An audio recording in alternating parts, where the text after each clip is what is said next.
அத்தியாயம் 21.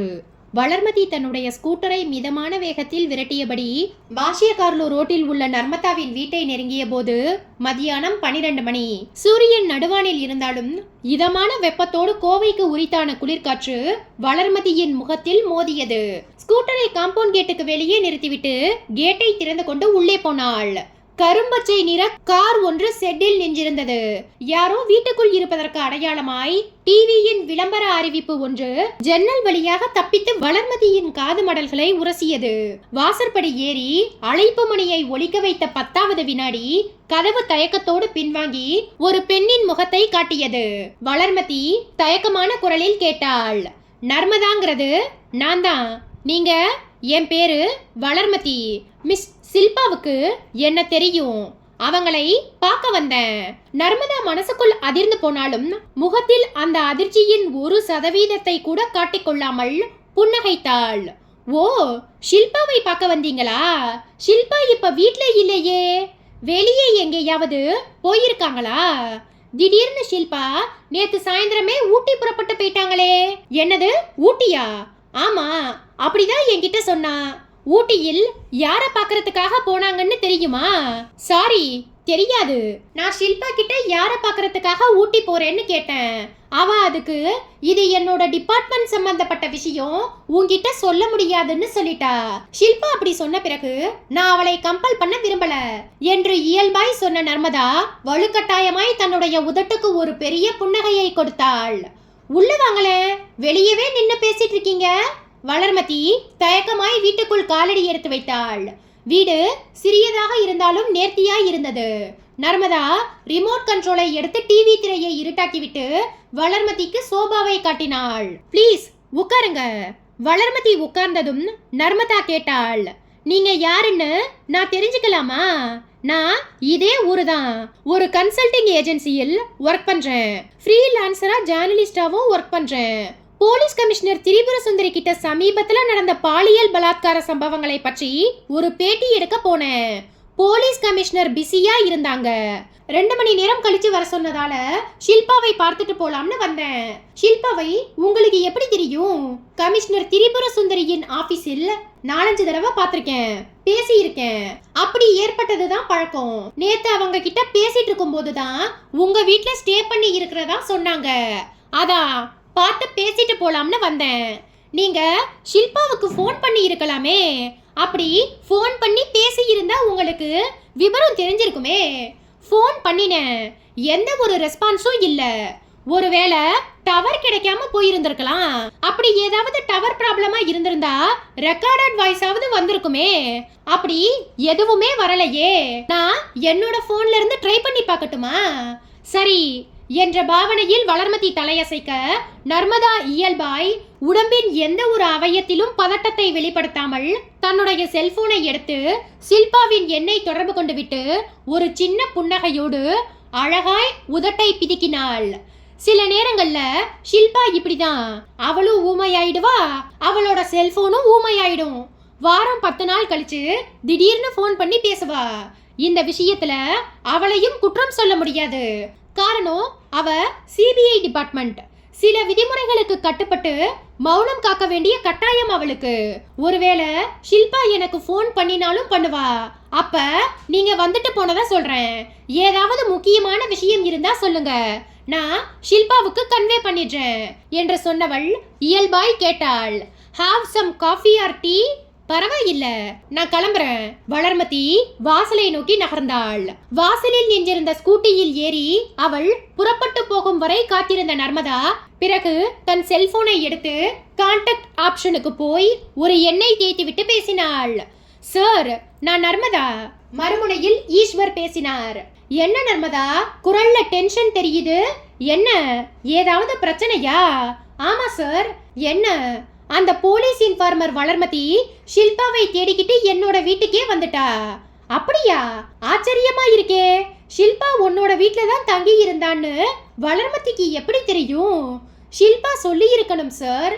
சரி, வளர்மதி ஷில்பாவை பார்க்க வந்தது எதுக்காகன்னு நீ கேட்கலையா? கேட்டேன் சார். பெண்கள் பாலியல் பலாத்காரத்தை பத்தி ஷில்பா கிட்ட பேட்டி எடுக்க வந்தாளாம். பொய் சொல்றா? பொய் தான், நல்லாவே தெரியுது. என்ன காரணத்துக்காக ஷில்பாவை பார்க்க வந்தான்னு தெரியல. எனக்கு கொஞ்சம் பயமா இருக்கு சார். எதுக்கு பயம்? நேத்து ராத்திரி பழைய ஜட்ஜ் பங்களாவில் நடந்த சம்பவம் போலீஸுக்கு தெரிஞ்சிருக்குமோ? அப்படி தெரிய வாய்ப்பில்லை நர்மதா. சார், ஷில்பா இப்போ எங்க இருக்கணுமோ அங்க இருக்கா. அவளை இனிமே நீ மறந்துடு. அவளை பத்தி உன்கிட்ட யார் வந்து கேட்டாலும் நேத்து சாயந்தரமே அவ ஊட்டி புறப்பட்டு போயிட்டான்னு சொல்லு. வளர்மதி கிட்டையும் அப்படிதான் சொல்லி இருக்கேன். அதை அப்படியே கண்டினியூ பண்ணு. சார், எனக்கு எந்த பிரச்சனையும் வந்துடாதே. இதோ பார் நர்மதா, உனக்கு பிரச்சனை வந்தா அந்த பிரச்சனை எனக்கு வந்த மாதிரி தான். அப்படியே பிரச்சனைன்னு ஏதாவது வந்துட்டா அதை எப்படி சால்வ் பண்றதுன்னு எனக்கு தெரியும். நீ எதுக்கும் கவலைப்படாத. சார், என்ன குரல் நடுங்குது? அந்த போலீஸ் இன்ஃபார்மர் வளர்மதியை இன்னைக்கு தான் நான் முதல் தடவையா பாக்குறேன். அவகிட்ட ஒரு கெட்டிக்காரத்தனம் தெரியுது. பார்க்கிற பார்வையிலும் கேட்கிற கேள்வியிலும் கூர்மை இருக்கு. ஷில்பா மாதிரி அவளையும் பொறு நர்மதா. போலீஸோட நடவடிக்கைகள் நமக்கு எதிரா எப்படி எடுக்கப்படுதுன்னு தெரிஞ்சுக்க நமக்கு இருக்கிற ஒரே சேனல் வளர்மதி தான். நம்ம ஆள் மனோஜும் அவளோடு சேர்ந்து இன்வெஸ்டிகேஷன் பண்ணும்போது போலீஸ் எடுத்து வைக்கிற ஒவ்வொரு ஸ்டெப்பும் நமக்கு சிசிடிவி கேமராவில் பதிவாகிற காட்சிகள் மாதிரி தெரியும். போலீஸ் எந்த திசையில் மூவ் பண்றாங்கன்னு தெரிஞ்சாதான் நாம அவங்க பார்வையில் படாம தப்பிக்க முடியும். நான் சொல்றது உனக்கு புரியுதா நர்மதா? புரியுது சார். லஞ்ச் சாப்பிட்டியா? இனிமேல் தான் சார். போய் சாப்பிடு. அடிக்கடி ஃபோன் பண்ணாத. விஷயம் முக்கியமானதா இருந்தா மட்டும் ஃபோன் பண்ணு. சரி சார் என்று சொல்லி தன்னுடைய செல்போனை நர்மதா அணைத்த வினாடி வாசலில் ஏதோ ஒரு வாகனம் வந்து நிற்கும் சத்தம் கேட்டது. நர்மதா ஜன்னல் வழியாக எட்டி பார்த்தாள். போலீஸ் ஜீப் ஒன்று வாசலில் நின்றிருக்க போலீஸ் கமிஷனர் திரிபுர சுந்தரி ஜீப்பில் நின்றும் இறங்கிக் கொண்டிருந்தாள். உடம்பில் பதட்டம் பரவிக்கொள்ள இருதய துடிப்பு உச்சத்துக்கு போயிற்று. ஜன்னலின் கிரில் கம்பிகளை பிடித்துக்கொண்டு பிரம்மை பிடித்தவள் போல் நின்றாள். ஜீப்பில் நின்றும் இறங்கிய திரிபுர சுந்தரி தனக்கு பின்னால் நின்றிருந்த அசிஸ்டன்ட் கமிஷனர் சடகோபனை பார்த்தாள். இதுதான் ஷில்பாவோட ஃப்ரெண்ட் நர்மதாவோட வீடுன்னு நினைக்கிறேன். நீங்க சொன்ன லேண்ட்மார்க் படி பார்த்தா இதுவா தான் இருக்கணும் மேடம். நான் போய் முதல்ல விசாரிக்கிறேன் சொன்ன சடகோபன் வீட்டின் சிறிய காம்பவுண்ட் கேட்டை திறந்து கொண்டு உள்ளே நுழைந்தார். எதுக்காக வருகிறார்கள்? நர்மதா வியர்த்து வழிந்து யோசித்துக் கொண்டிருக்கும் போதே சடகோபன் படியேறி வந்து அழைப்பு மணியின் பொத்தானை அழுத்தினார். நர்மதா சேலை தலைப்பால் வியர்த்த முகத்தை ஒற்றிக்கொண்டே போய் கதவை திறந்தாள். போலீஸ் யூனிஃபார்மில் இருந்த சடகோபனை எந்த அதிர்ச்சியும் இல்லாமல் பார்த்து மெலிதாய் புன்னகைத்தாள். இங்கே நர்மதா, நான் தான். மேடம் ஷில்பா இங்க தானே ஸ்டே பண்ணி இருந்தாங்க? ஆமா. இப்ப அவங்க எங்க? ஊட்டிக்கு போயிருக்காங்க. ஊட்டிக்கா? எப்ப போனாங்க? நேத்து சாயந்தரம். அவங்க ஊட்டிக்கு போக வாய்ப்பு இல்லையே. அத்தியாயம் 22. நர்மதாவின் இதய மையத்தில் ஒரு சிறிய பூகம்பம் உருவானாலும் அதை தன் முகத்தில் சிறிதும் வெளிப்படுத்திக் கொள்ளாமல் சடகோபனை ஏறிட்டாள். என்ன சார் சொல்றீங்க? என்னோட ஃப்ரெண்ட் ஷில்பா ஊட்டிக்கு போக வாய்ப்பு இல்லையா? எஸ், ஷில்பா ஊட்டிக்கு போகலன்னு உங்களுக்கு எப்படி சார் தெரியும்? என்கிட்ட அவ அப்படிதானே சொல்லிட்டு போனா. உங்ககிட்ட அவங்க அப்படி சொல்லி இருக்கலாம், ஆனா அவங்க ஊட்டிக்கு போன மாதிரி தெரியல. அப்படி ஒருவேளை அவங்க ஊட்டிக்கு போறதா இருந்திருந்தா கமிஷனர் மேடத்துக்கு ஃபோன் பண்ணி சொல்லி இருப்பாங்க. அப்படி ஏதும் சொல்லலையே. நர்மதா இப்போது அப்பாவித்தனமாய் முகத்தை வைத்துக் கொண்டு கேட்டாள். It's okay. இப்போ என்ன சார் பிரச்சனை? எதுக்காக இந்த என்கொயரி? கமிஷனர் திரிபுர சுந்தரி 2 அடி முன்னால் வந்தாள். தன்னுடைய கையில் வைத்திருந்த ஒரு மோதிரத்தை காட்டினாள். இது யாரோட மோதிரம்னு உனக்கு தெரியுதா நர்மதா? நர்மதாவுக்கு அந்த மோதிரத்தை பார்த்த அடுத்த வினாடியே அது ஷில்பாவின் மோதிரம்தான் என்று உடனே அடையாளம் பிடிபட்டது.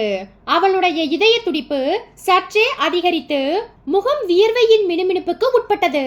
செயற்கையாக ஒரு பதட்டத்தை வரவழைத்துக் கொண்டே கேட்டாள். மேடம், ஷில்பாவுக்கு என்னாச்சு? அவளோட மோதிரம் மட்டும் உங்க கைக்கு எப்படி கிடைச்சது? முதல்ல மோதிரத்தை நல்லா பாரு. இது ஷில்பாவோட மோதிரம் தானே? ஆமா மேடம். எஸ், என்கிற எழுத்தும் லைட் பிங்க் நிற கல்லும் பதித்த இந்த நெலி மோதிரம் ஷில்பாவோட கைக்கு ரொம்பவும் அழகா இருக்கும். நேத்து காலையில கூட அவ என்கிட்ட இந்த மோதிரம் கொஞ்சம் லூசா இருக்கு, எங்கேயாவது விழுந்துடுமோன்னு பயமா இருக்கு, கலட்டி வச்சிடணும்னு சொல்லிட்டு இருந்தா. ஷில்பா பயப்பட்ட மாதிரியே இந்த மோதிரம் அவ கையில் இருந்து கலண்டு விழுந்திருக்கு. எங்க விழுந்திருந்தது மேடம்? ஆர்எஸ் புரம் பிரகாசம் ரோட்ல பழைய ஜட்ஜ் பங்களான்னு ஒன்னு இருக்கு, உனக்கு தெரியுமா? தெரியாது மேடம். உனக்கு இதே ஊர் தானே? இல்ல மேடம், எனக்கு சொந்த ஊரு திருச்சி. இந்த ஊருக்கு குடி வந்து 5 வருஷமாச்சு. குறிப்பா சில இடங்கள் மட்டும்தான் தெரியும். நீங்க சொல்ற அந்த பழைய ஜட்ஜ் பங்களாவை பத்தி இன்னைக்கு தான் கேள்விப்படுறேன். இந்த மோதிரம் அந்த பங்களாவில தான் கிடைச்சது. அப்படின்னா ஷில்பா எங்க மேடம்? இப்ப நீ கேட்ட இந்த கேள்விக்கான பதிலை தேடிக்கிட்டு தான் இங்க வந்திருக்கோம். ஷில்பா என்னோட ஆபீஸுக்கு முதல் நாள் வந்த போதே ஷில்பாவோட விரலில் இருந்த மோதிரத்தை பார்த்துட்டு, மோதிர டிசைன் நல்லா இருக்கே, நாமும் இது மாதிரி ஒரு மோதிரத்தை பண்ணிக்கணும்னு நினைச்சேன். மோதிரத்தையும் கலட்டி கொடுக்க சொல்லி பார்த்தேன். நான் அப்படி பார்த்ததால் தான் என்னவோ அந்த பங்களாவோட ஒரு அறையின் மூலையில் கிடந்த இந்த மோதிரத்தை அசிஸ்டன்ட் கமிஷனர் சடகோபன் எடுத்து காட்டின உடனேயே இது ஷில்பாவோட மோதிரமா தான் இருக்கணும்னு நினைச்சேன். அதை உறுதிப்படுத்திக்க தான் பங்களாவில் இருந்து நேரா புறப்பட்டு உன்னோட வீட்டுக்கு வந்தோம். நர்மதா செயற்கையான திகைப்போடு கேட்டாள். மேடம், ஷில்பா என்கிட்ட ஊட்டிக்கு போறேன்னு சொல்லிட்டு எதுக்காக அந்த பழைய ஜட்ஜ் பங்களாவுக்கு போகணும்? அதுதான் புரியல. ஷில்பா தன்னிச்சையாய் அந்த பங்களாவுக்கு போக வாய்ப்பு இல்ல. யாரோ போன் பண்ணி வர சொல்லி இருக்கணும். நேத்து ராத்திரி அந்த பங்களாவுக்குள்ளே ஆட்கள் நடமாட்டம் இருந்திருக்கு. ஆனா சமீப காலமா அந்த பங்களாவுல யாருக்கும் தங்குறதுக்கு அனுமதி இல்ல. காவலுக்கு இருந்த 2 செக்யூரிட்டி ஆட்களையும் மயக்க நிலைக்கு கொண்டு போன பின்னாடி உள்ள நுழைஞ்சிருக்காங்க. அந்த ஆட்கள் லிக்கரை கன்சியூம் பண்ணி இருக்காங்க. அந்த அறைக்குள்ள நாங்க நுழைஞ்சதுமே ஸ்மெல் அடிச்சுது. மேடம், பங்களாவுக்குள்ள ஆட்கள் இருந்த விஷயத்தை உங்களுக்கு சொன்னது யாருன்னு நான் தெரிஞ்சுக்கலாமா? Known press reporter. அவரோட பேரு புகழேந்தி. Genuine person. அவர் பொய் சொல்லி இருக்க வாய்ப்பில்ல. நேத்து ராத்திரி அந்த பங்களாவுக்குள்ள வேண்டாத ஒரு சம்பவம் நடந்திருக்கணும். ஏன்னா இந்த மோதிரத்தை தவிர ஒரு கண்ணாடி சில்லும் எங்க பார்வைக்கு தட்டுப்பட்டது. கமிஷனர் திரிபுர சுந்தரி சொன்னதை கேட்டு நர்மதா உள்ளுக்குள் நிலை குலைந்து போனாலும் அதற்கான அடையாளத்தை உடம்பில் எந்த பகுதியிலும் காட்டாமல் மிதமான அதிர்ச்சியை மட்டும் கண்களில் காட்டி போலியான அழுகை குரலில் கேட்டாள். மேடம், எனக்கு பயமா இருக்கு. ஷில்பாவுக்கு எதுவும் ஆயிருக்காதே, எதுவும் ஆகி இருக்க கூடாதேங்கிறது தான் என்னோட கவலையும். இப்ப என்னோட மனசுக்குள்ள இருக்கிற ஒரே ஒரு கேள்வி இதுதான். ஒரு சிபிஐ ஆபீசரான ஷில்பா எதுக்காக ராத்திரி நேரத்துல அந்த பங்களாவுக்கு போகணும்? நர்மதா தயக்கமான குரலில் குறுக்கிட்டாள். மேடம், இந்த நேரத்துல நான் உங்ககிட்ட ஒரு விஷயத்தை ஷேர் பண்ணிக்கலாமா? என்ன? ஷில்பா கோயம்புத்தூருக்கு எப்ப வந்தாலும் என்னோட வீட்ல தான் ஸ்டே பண்ணுவா. அவளுக்கு உத்தியோக ரீதியா எவ்வளவு பிரச்சனைகள் இருந்தாலும் அதையெல்லாம் மறந்துட்டு ரொம்பவும் ஜாலியான மூடில் இருப்பா. 2 பேரும் சினிமாவுக்கு போவோம், ப்ரூக் மாலுக்கு போய் ஐஸ்கிரீம் சாப்பிடுவோம். ஆனா இந்த தடவை ஷில்பா என் கூட இருக்கும்போது அவகிட்ட நிறைய வித்தியாசம் தெரிஞ்சது மேடம். திரிபுர சுந்தரியின் புருவங்கள் உயர்ந்தன. வித்தியாசமா? என்ன வித்தியாசம்? பொதுவா ஷில்பா இங்க இருக்கும்போது அவளோட இமீடியட் ஹெட் அடிக்கடி போன் பண்ணி பேசுவார். இந்த தடவை யாரும் அப்படி போன் பண்ணி பேசல. அவருக்கு பதிலா வேற யாரோ ஒரு நபர் 4-5 தடவை போன் பண்ணி பேசினார். அந்த நபரோட போன் கால் வரும்போதெல்லாம் ஷில்பா டென்ஷன் ஆயிடுவா. நான் அந்த செல்போன் கான்வர்சேஷனை கேட்டுட கூடாதுன்னு கால் வந்ததுமே மெல்ல நடந்து வெளியே போயிடுவா. பேசி முடிச்ச பின்னாடி தான் உள்ள வருவா. அந்த சமயத்துல அவளோட முகம் இருளடைஞ்சு போயிருக்கும். நான் அவளோட முகத்தை பார்த்துட்டு ஏதாவது பிரச்சனையான்னு கேட்பேன். அதுக்கு அவ ஒண்ணுமில்லை, என்னோட உத்தியோகத்தை பத்தி தான் உனக்கு தெரியுமேன்னு சொல்லி சிரிச்சுட்டே போயிடுவா. நேத்திக்கு சாயந்தரம் ஊட்டிக்கு போறேன்னு ஷில்பா சொன்ன போதும் கூட அவளோட முகம் சரியில்லை மேடம். நேத்து ஷில்பா ஊட்டிக்கு புறப்பட்டு போக போறதாய் சொன்னப்ப மணி என்ன இருக்கும்? சாயந்தரம் 6 மணி. எதுல புறப்பட்டு போனாங்க? ஒரு மைக்ரோ வினாடி அதிர்ந்து போன நர்மதா எளிதாக அந்த பொய்யையும் சொல்லி வைத்தாள். ஏதோ ஒரு கால் டாக்ஸி சென்டருக்கு போன் பண்ணி ஊட்டியில் அவளை டிராப் பண்ண என்ன சார்ஜ் ஆகும்னு கேட்டுக்கிட்டு இருந்தா. அது என்ன கால் டாக்ஸி பேர் தெரியுமா? நான் சரியா கவனிக்கல சார். டாக்ஸி வாசல்ல வந்து நின்னதும் ஒரு பை சொல்லிட்டு ஷில்பா பாட்டுக்கு கிளம்பி போயிட்டா. நர்மதா பேச பேச பொய் அவளுக்கு சரளமாய் வந்தது. ஷில்பா இந்த வீட்ல எந்த ரூம்ல ஸ்டே பண்ணி இருந்தாங்கன்னு சொல்ல முடியுமா? அதோ அந்த ரூம் தான் சார். ஊட்டிக்கு போயிட்டு ஒரு நாள்ல திரும்பிடுவேன்னு சொல்லி ஒரு செட் மாற்று துணி மட்டும் எடுத்துட்டு போனா. மத்தபடி அவ கொண்டு வந்த திங்ஸ் எல்லாமே அப்படியே இருக்கு. அந்த ரூமை பார்க்கலாமா? வாங்க சார் சொல்லிவிட்டு நர்மதா முன்னால் நடக்க சடகோபனும் திரிபுர சுந்தரியும் அவளை பின்தொடர்ந்து போனார்கள். திரிபுர சுந்தரி தன்னுடைய அலுவலக அறைக்கு திரும்பிய போது மாலை 4 மணி. அறைக்குள் ஒரு நாளிதழை புரட்டியபடி உட்கார்ந்திருந்த வளர்மதியை பார்த்துவிட்டு விழிகள் நிறைய வியப்பு காட்டினாள். வளர், நீ எப்ப வந்த? வளர்மதி நாளிதழை மடித்து மேஜையின் மீது வைத்துக்கொண்டே சொன்னாள். நான் வந்து 1/2 மணி நேரம் ஆச்சு மேடம். உங்க போனுக்கு ட்ரை பண்ணினேன், நாட் ரீச்சபிள்னு வாய்ஸ் வந்தது. தொடர்பு கொள்ள முடியாத இடத்துல இருக்கீங்கன்னு நினைச்சு எப்படியும் சாயந்தரம் 4 மணிக்குள்ள இங்க வந்துடுவீங்கன்னு நினைச்சு வெயிட் பண்ணிட்டு இருக்கேன். திரிபுர சுந்தரி பெருமூச்சொன்றை வெளியேற்றியபடி தன்னுடைய இருக்கைக்கு சாய்ந்தாள். நானே உனக்கு போன் பண்ணி வர சொல்லலாம்னு இருந்தேன். என்ன மேடம் ரொம்ப டல்லா இருக்கீங்க? நர்மதா வீட்டுக்கு போய் நீ ஷில்பாவை பார்த்தியா வளர்? இல்ல மேடம், நான் நர்மதா வீட்டுக்கு போன போது ஷில்பா அங்க இல்ல. அவங்க ஊட்டிக்கு போயிருக்கிறதா நர்மதா சொன்னாங்க. நானும் அசிஸ்டன்ட் கமிஷனர் சடகோபனும் இப்ப நர்மதா வீட்டிலிருந்து தான் வரோம். எங்களுக்கும் அதே பதில் தான் கிடைச்சது. நீங்க எதுக்காக நர்மதா வீட்டுக்கு போனீங்க மேடம்? நீ இன்னைக்கு காலையில என்ன பார்க்க வந்தபோது ஷாடோ பத்திரிகை ரிப்போர்ட்டர் புகழேந்தி எனக்கு போன் பண்ணி இருந்தார். ஞாபகம் இருக்கா? நேத்து ராத்திரி ஆர்எஸ்புரம் பிரகாசம் ரோட்ல இருக்கிற பழைய ஜட்ஜ் பங்களாவில் ஆட்கள் நடமாட்டம் இருந்ததா சொன்னார். அந்த பங்களாவில் யாரும் தங்க கூடாதுன்னு தடை செய்யப்பட்டிருக்கும் போது தடையை மீறி அங்க தங்கி இருந்தது யாருன்னு தெரிஞ்சுக்கிறதுக்காக நானும் சடகோபனும் புறப்பட்டு போனோம். அங்க போய் செக்யூரிட்டி ஆட்கள் 2 பேரை விசாரிச்ச போது சில அதிர்ச்சிகரமான சம்பவங்கள் வெளியே வந்தது. என்ன சம்பவங்கள் மேடம்? திரிபுர சுந்தரி ஒரு 5 நிமிட நேரத்தை செலவழித்து எல்லா விவரங்களையும் சொல்லி முடிக்க வளர்மதியின் முகம் அதிர்ச்சிக்கு போயிற்று. என்ன மேடம் சொல்றீங்க? பழைய ஜட்ஜ் பங்களாவில் ஷில்பாவோட மோதிரம் கிடைச்சதா? ஆமா, அது மட்டும் இல்லாம அந்த பங்களாவுக்குள்ள ஒரு கை கலப்பும் நடந்திருக்கு. ஷில்பா அந்த பங்களாவுக்கு ஏன் போகணும் மேடம்? தெரியல. அதுவும் நர்மதா கிட்ட ஊட்டிக்கு போறேன்னு போய் சொல்லிட்டு. வளர்மதியின் முதடுகளில் ஒரு புன்னகை ஸ்லோ மோஷனில் பரவியது. பொய் சொன்னது ஷில்பா இல்ல மேடம், நர்மதா. என்னது, நர்மதாவா? ஆமா மேடம், நர்மதா கிட்ட 2 மணி நேரம் விசாரணை பண்ணினோம். ஷில்பா ஸ்டே பண்ணி இருந்த அறையையும் சோதனை பண்ணி பார்த்தோம். நர்மதாவை சந்தேகப்பட எந்த ஒரு முகாந்திரமும் இல்லை. அவ எதுக்காக போய் சொல்லணும்? வளர்மதியின் புன்னகை பெரிதாகியது. நீங்களும் சரி, ஏசிபி சடகோபன் சாரும் சரி, நர்மதாவை சரியா அப்சர்வ் பண்ணலன்னு நினைக்கிறேன். வளர், நீ என்ன சொல்ற? நர்மதா ஒரு தப்பான பெண். எதை வச்சு சொல்ற மேடம்? நர்மதா மாதிரியான ஒரு குடும்ப பெண்ணுகிட்ட சாதாரண செல்போன் இருக்கலாம், ஆனா இரிடியம் செல்போன் இருக்கலாமா? என்னது, இரிடியம் செல்போனா? அது தீவிரவாதி மாதிரியான ஆட்கள் கிட்ட தானே இருக்கும். அந்த இரிடியம் செல்போன் நர்மதா கிட்ட இருந்தது மேடம். அத்தியாயம் 23. திரிபுர சுந்தரி நிலைத்து போன விழிகளோடு வளர்மதியை பார்த்தாள். அவளுடைய உதடுகள் தன்னிச்சையாய் அசைந்தது. வளர், நீ என்ன சொல்ற? ஷில்பாவோட ஃப்ரெண்ட் நர்மதா கிட்ட இரிடியம் செல்போன் இருந்ததை நீ பாத்தியா? வளர்மதியின் முகம் சின்ன புன்னகையில் விரிந்தது. பார்க்காம நான் எப்படி சொல்வேன் மேடம்? சரி, நீ பார்க்கும்போது அவளோட கையில அந்த இரிடியம் போன் இருந்ததா? என்ன மேடம், அவ கையில வச்சிருப்பாளா என்ன? அப்புறம் புஸ்தக செல்ஃபுக்கு பின்னாடி அதை வச்சிருந்தா. அது எப்படி உன்னோட கண்ணுல பட்டது?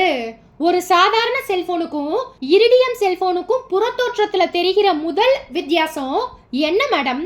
ஹாக்கி பக் வகை ஆண்டனாவும் டேட்டா மோடமும் வெளியே தெரிகிற மாதிரி இருக்கும். அந்த ரெண்டும் என்னோட பார்வைக்கு பட்டது மேடம். அதுதான் எப்படின்னு கேக்குறேனே.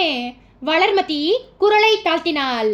சொல்றேன் மேடம், அதுக்கு முன்னாடி இன்னொரு விஷயத்தை உங்ககிட்ட சொல்லணும்.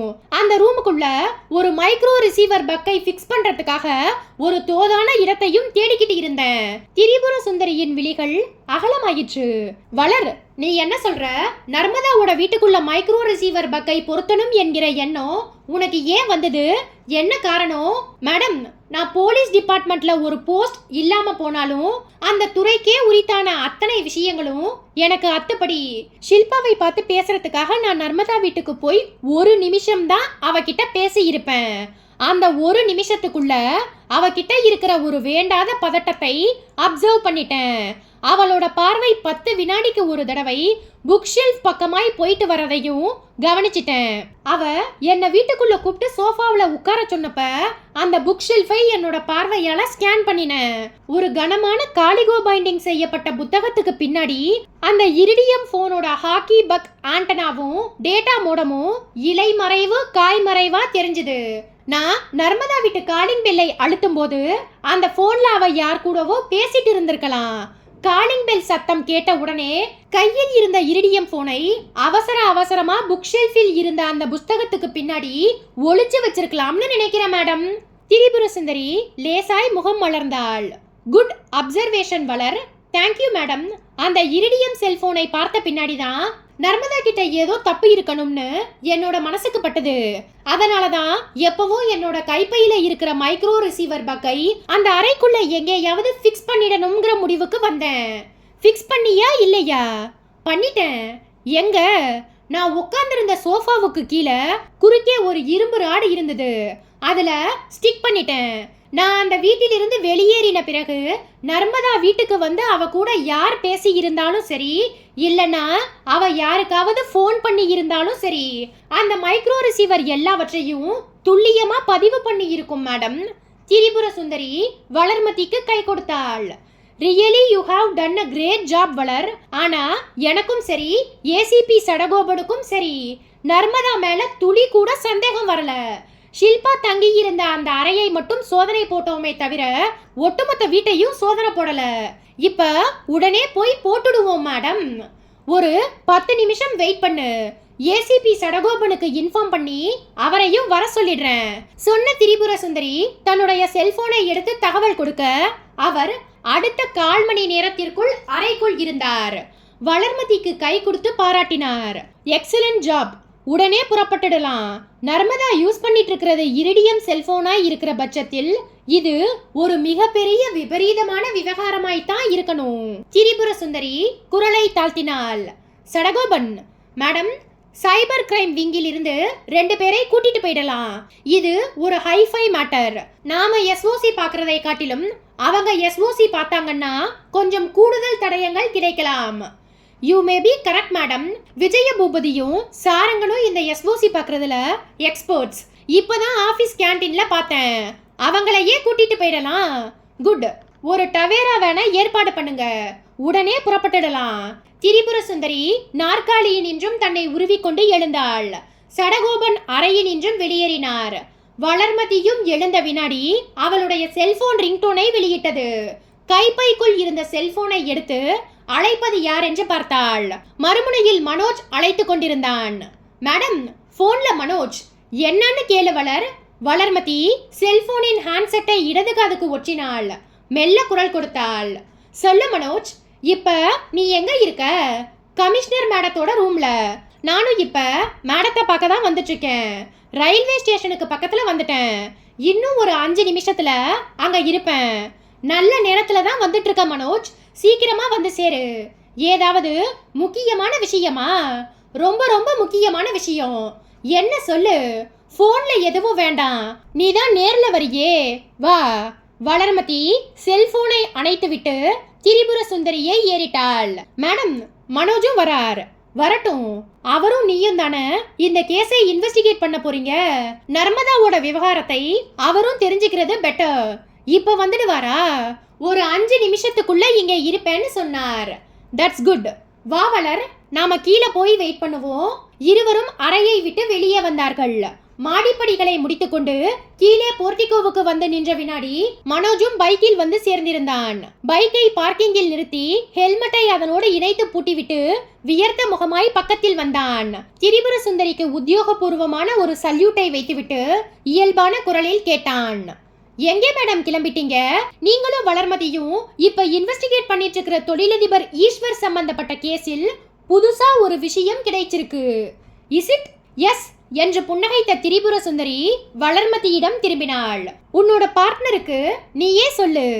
வளர்மதியை அக்கம் பக்கம் பார்த்துவிட்டு மனோஜிடம் குரலை தாழ்த்தி ஒரு 2 நிமிட நேரத்தை செலவழித்து நர்மதா பற்றியும் பழைய ஜட்ஜ் பங்களாவில் நடந்த சம்பவங்களை பற்றியும் சொல்லி முடிக்க மனோஜின் அடிவயிற்றில் ஒரு கலவரம் பரவியது. கண்டுபிடித்து விட்டார்கள். என்ன செய்யலாம்? நர்மதாவுக்கோ அல்லது ஈஸ்வருக்கோ இந்த விஷயத்தை உடனடியாய் தெரியப்படுத்தியாக வேண்டும். வளர்மதி மனோஜின் தோளை ஒரு சின்ன சிரிப்போடு மெல்ல தட்டினாள். என்ன மனோஜ், ஸ்டன் ஆயிட்ட?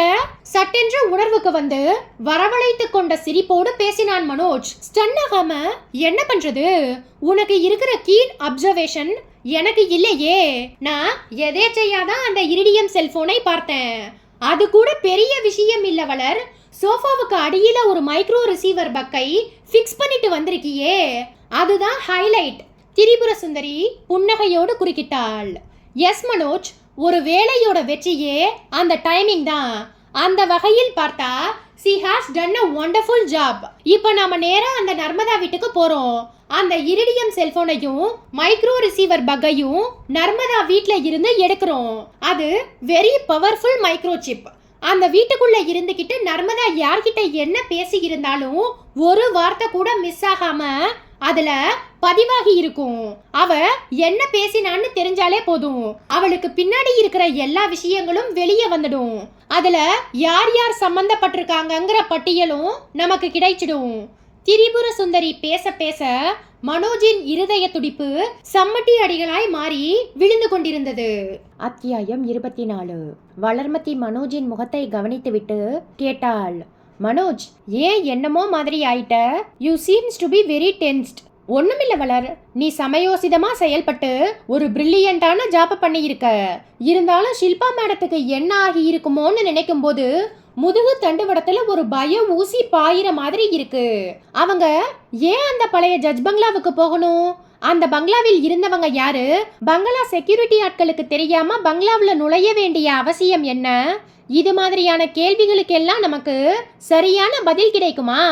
மனோஜ் சற்றே பதட்டத்தோடு பேச வளர்மதி தன்னுடைய உதட்டை ஒரு பெரிய புன்னகையால் நனைத்தபடி பேச ஆரம்பித்தாள்.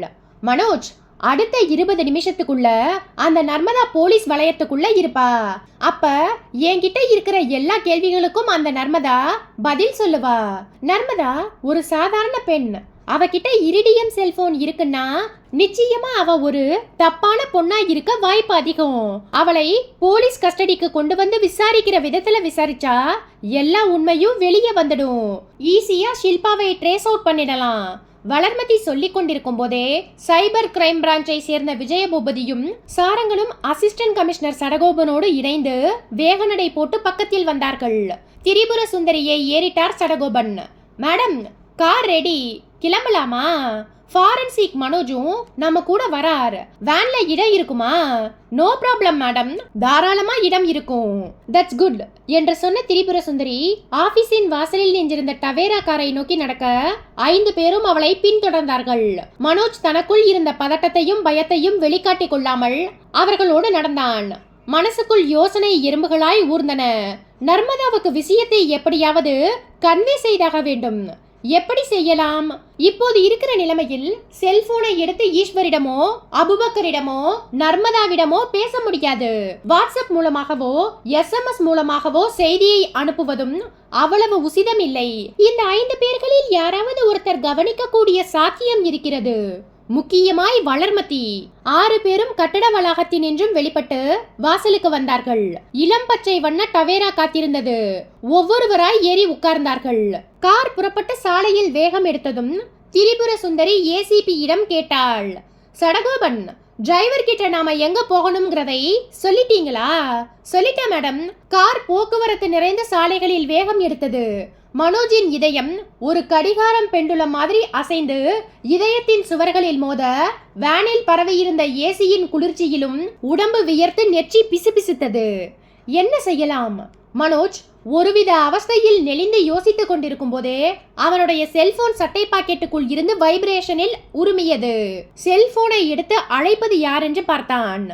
ஏபி என்று 2 எழுத்துக்கள் ஒளிர்ந்தன. ஏபி என்றால் அபுபக்கர்.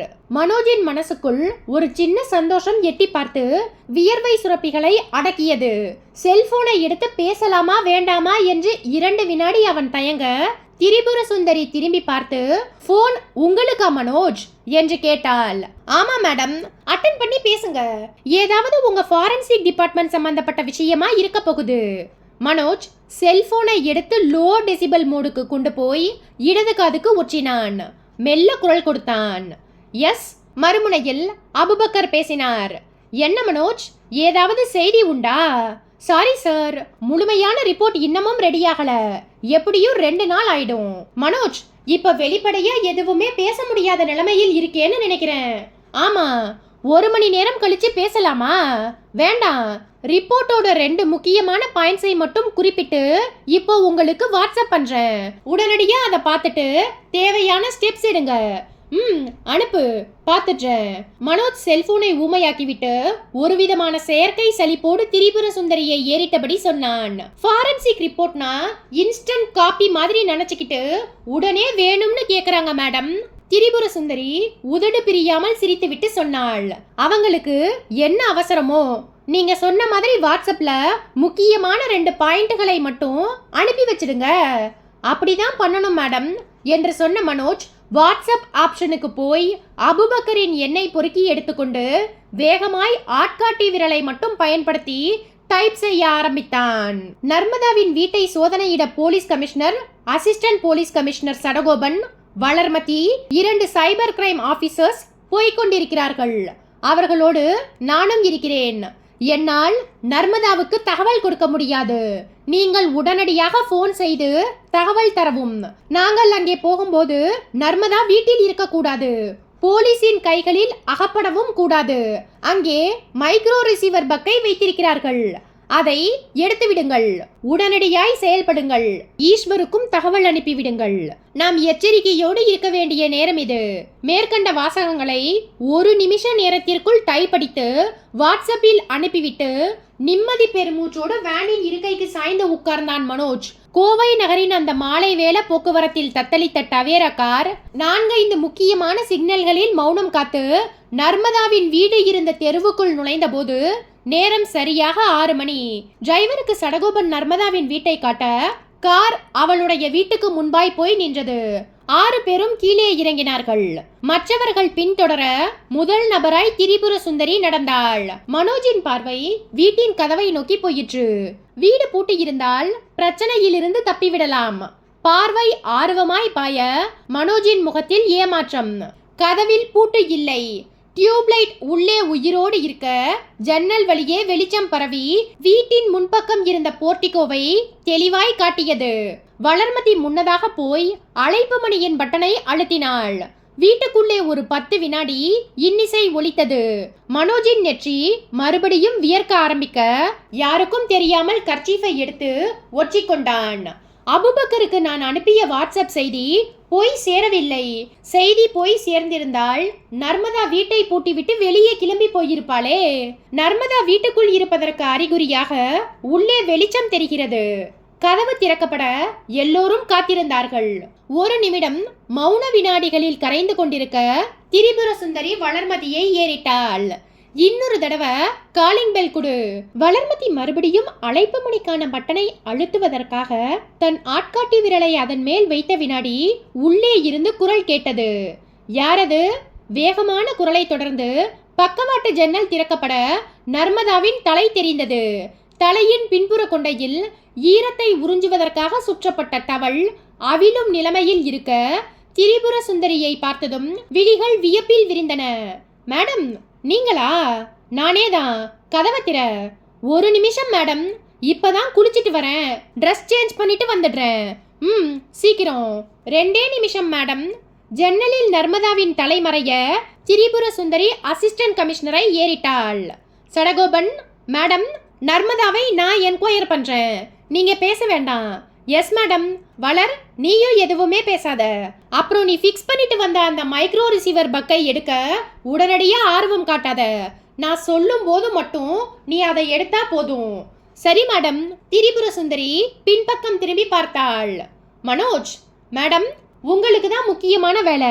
நான் நர்மதாவை விசாரணை பண்ணிட்டு இருக்கும்போது நீங்க வீட்டுக்குள்ள இருக்கிற எல்லா அறைகளுக்கும் போய் அங்கே வித்தியாசமான பொருட்கள் ஏதாவது இருக்கான்னு நோட் பண்ணுங்க. முடிஞ்சா செல்போன்ல வீடியோ எடுத்துக்கோங்க. Yes madam. Cyber crime branch அதிகாரிகளான விஜய் பூபதியையும் சாரங்கனையும் ஏறிட்டாள் Tripura Sundari. Instruction for you. Narmada உபயோகிக்கிற செல்போன் எது மாதிரியானதுன்னு பார்வையாலேயே ஸ்கேன் பண்ண வேண்டியது உங்க வேலை. அவளை ட்ராப் பண்ணணும்னா நிதானமான அணுகுமுறை வேணும். அவளை நாம சந்தேகப்படுற மாதிரி எந்த ஒரு நடவடிக்கையும் இருக்கக்கூடாது. Yes madam. 6 பேரும் கதவு திறக்கப்பட போகும் அந்த வினாடிக்காக கனத்த நிசப்தத்தோடு காத்திருக்க ஆரம்பித்தார்கள். நிமிஷங்கள் 1, 2, 3, 4, 5 என்று வேகமாய் கரைந்து கொண்டிருக்க வீட்டுக்குள் கனத்த மௌனம்.